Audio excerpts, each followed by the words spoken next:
What's going on, Airsofters? Spinkster here. Got an unboxing for you guys. It's very special because this comes from foxairsoft.com. They saw one of my videos and they decided to send me this. So I have no idea what it is. It's a complete mystery to me, but we're going to open it up in front of everyone here today and find out what it is. It's like 3.25 pounds, so I don't think it's a pistol based on the size, but it's pretty heavy and I don't hear anything rattling around on the inside. So I truly have no idea what it is. It's relatively heavy.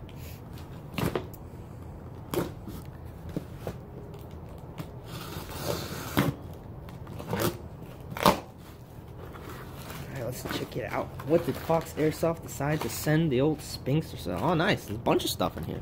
That's pretty cool. Oh, cool. So the first thing we got is a patch. My favorite time is quiet time. Oh, they know about the Spinkster. They know about the Splinter Cell-esque theme. All right, next. Well, we got some Lancer Tactical rail covers. Nice. Are they polymer? Yeah, it looks like they're polymer design. Not sure what gun this will go on. Maybe it'll look good on a 416 or my Scar. That'll be a nice gun to put rail covers on. Lancer Tactical, nice. We got some CO2s, the ASG CO2s, which is cool. I think I have about, I think it's 2 CO2 airsoft guns and 1 BB gun. So I'm out of CO2, so thanks for that. This looks like a 1-point sling in OD green. I believe I already own this sling, and I just saw what's in the box. I'm pretty excited for that. But yeah, I already own this. It seems to be a little different design. DEFCON, that's pretty cool. DEFCON. Now this is why it's probably so heavy. I thought it was a CO2s, but check that out. It is an H&K gun, probably a non-blowback, I would guess. It's a VP9. Which is cool. I think the VP9s are kind of new. But is this it's probably a CO2 gun. Yeah, it says so right on it. Why am I not using my eyeballs looking at the camera? Is it a full blowback? It might be a full blow, or it could be just like a half blowback. Yeah, it's one of those half blowback CO2 guns. But it has a full-size magazine, but it's the funky CO2 design. That's cool. I didn't expect to actually get a pistol, so pistol is better than nothing. And the VP9 is a pretty cool looking pistol by the looks of it. HK. Anything that HK makes is comfortable and pretty good on quality. Is the safety on? Yep. Feels alright. Yeah, I've never really been a fan of these CO2 pistols, but this one seems to be pretty good quality. Is this a metal slide? Yeah, it looks like a die-cast metal slide. And this is neat because the VP9 is a pretty cool gun, I guess. VP9. Maybe if it was tan, maybe if I painted it tan, that'd look pretty sweet. So I got, I don't know if on this CO2 if the back straps are interchangeable, but you can see you got pretty nice looking white dot sights and kind of F57 style pull tabs on the back. Neat. It's like it locks despite...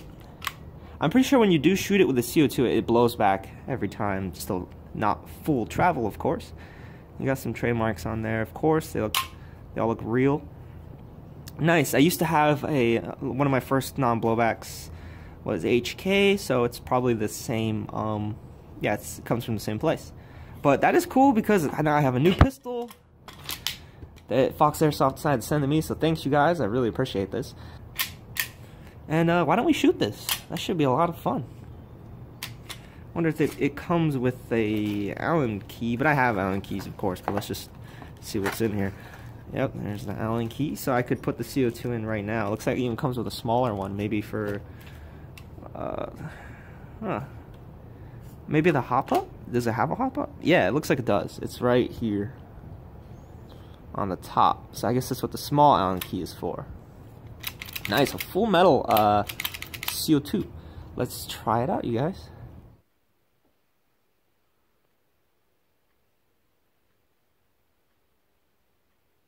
My favorite time is quiet time. Well, anyway, I got the magazine here. As you can see, it can lock at the very bottom, and it holds about, I don't really know how many that is, but it's single stack. Now I'm going to put the CO2 in, just for those who are not new, who are new to Airsoft, don't know how to do this. You should get some silicone lube and put it right in here. Not 2 drops, looks like I may have put too many. And in regular magazines, you would put some up here, but this is a different design, so mostly just right there. And put the CO2 in. Thing here.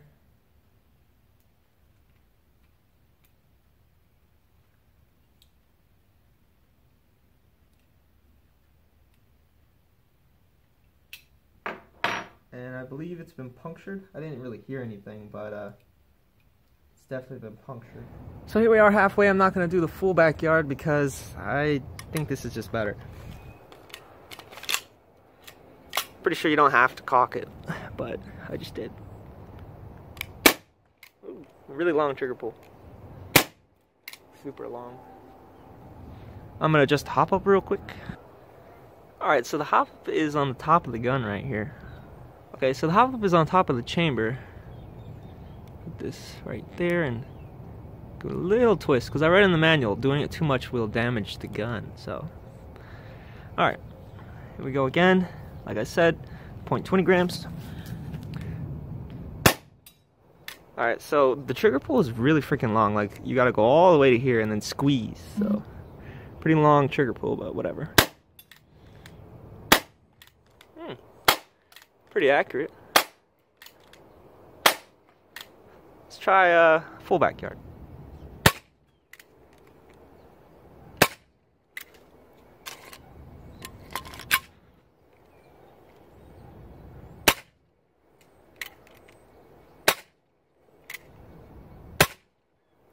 Okay, so they're getting there. I guess a little more hop up and some heavier BBs will make this a very accurate pistol, since it's non-blowback. You know, the BBs are the only thing that's really moving. I didn't really tell on camera because I'm staring at the phone if it's blowing back. So yeah, it blows back just a little bit and it does lock back on empty.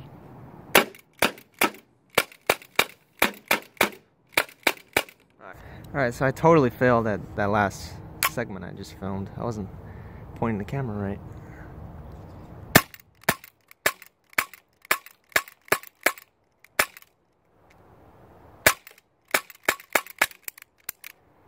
Yep.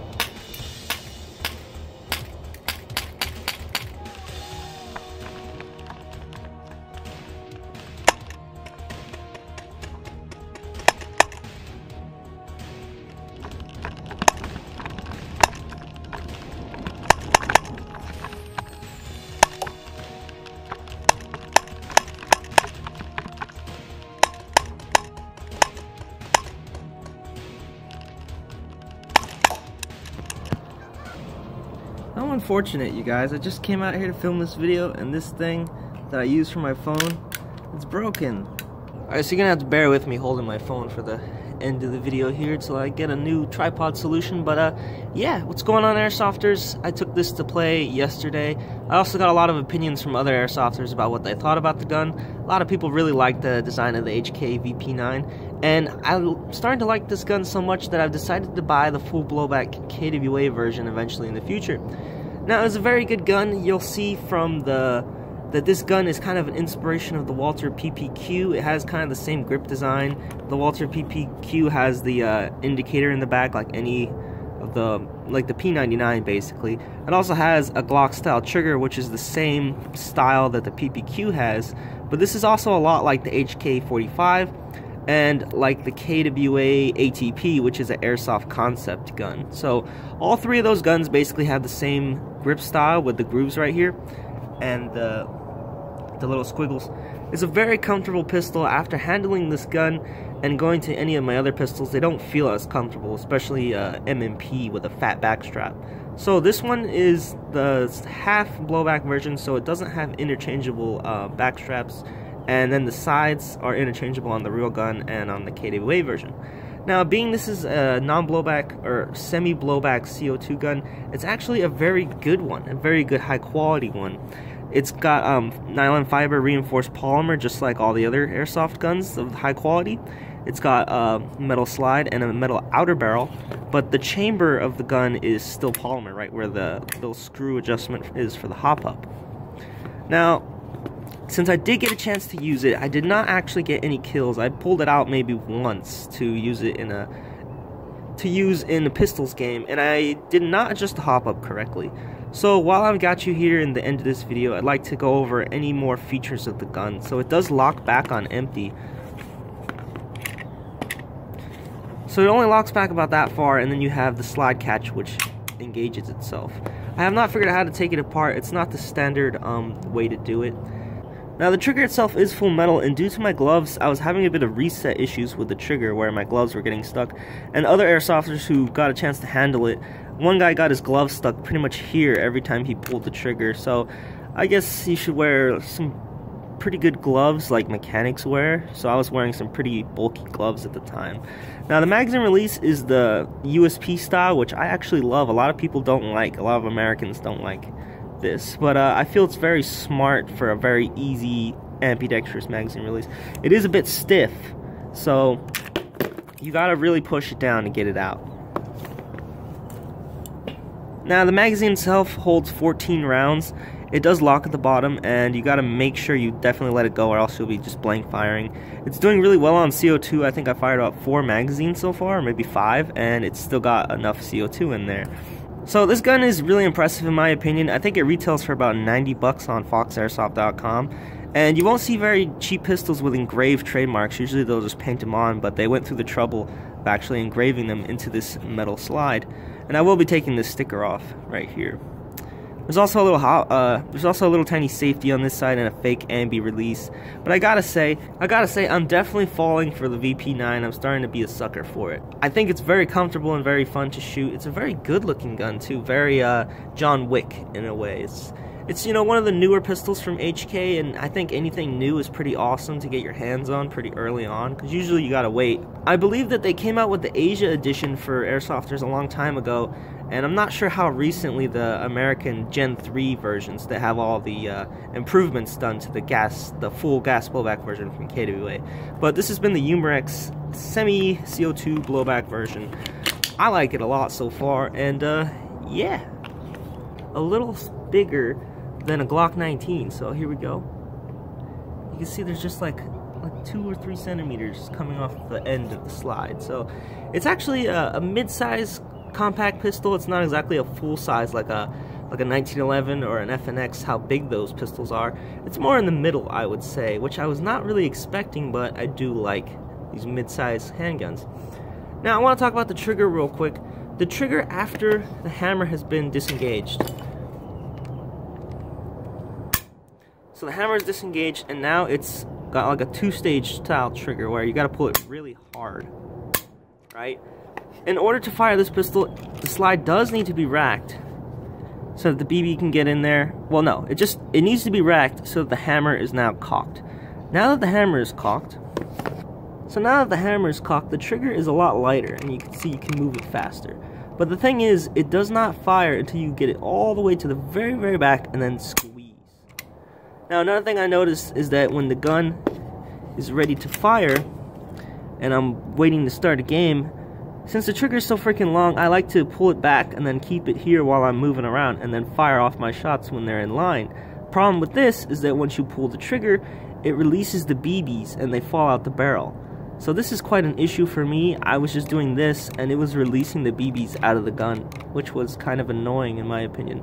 So thanks for watching my unboxing from foxairsoft.com. They sponsored this video, so go give them a look, and if you want to get one of these, you now know where to buy it.